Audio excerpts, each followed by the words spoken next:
دابا احنا في المعضله الكبرى واللي هي الذكاء الاصطناعي. الذكاء الاصطناعي نعم سيدي، انا كنظن بان الجانب الشرير فيه غادي يطغى اكثر.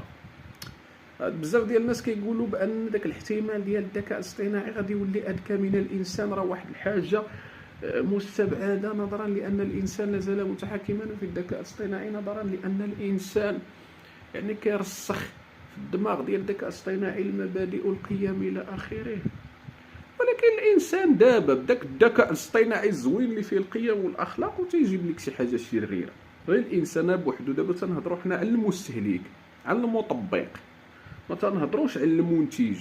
يعني راه حتى في المنتجين غادي يكونوا الاشرار، وكاين واحد النوع اللي غادي يزول الذكاء الاصطناعي من التحكم البشري. يولي الذكاء الاصطناعي مسيطر على البشريه، بدا تلقى ذكاء اصطناعي مضارب مع ذكاء اصطناعي، ذكاء اصطناعي ديال الخير والذكاء اصطناعي ديال الشر.